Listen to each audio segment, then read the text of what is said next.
Ayaw talaga natin ng fake news, so kaya kailangan mas maging maayos yung mga pagpapaliwanag natin ng mga polisiya na binabalangkas ng Kongreso.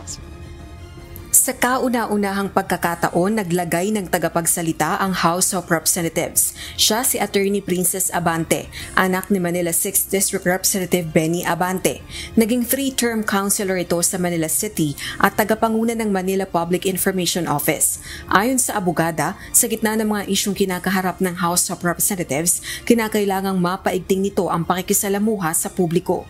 Itinalagang spokesperson ng Kamara si Attorney Abante para sa nalalabing panahon ng 19th Congress. Madami na kasi din tinatalakay ngayon ng mga issues ang Kongreso, the various committees.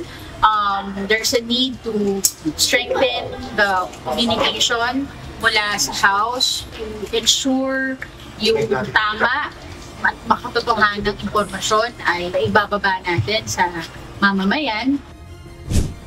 Suportado naman ng ilang kongresista ang paglalagay ng tagapagsalita ng House of Representatives.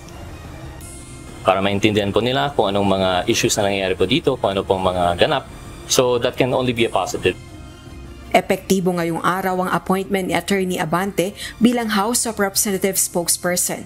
Samantala, hindi pa umano nito nakakausap si House Speaker Martin Romualdez. Rosa Licoz, UNTV News and Rescue. Diyos ang aming sandigan, serbisyo publiko ang aming pinahahalagahan.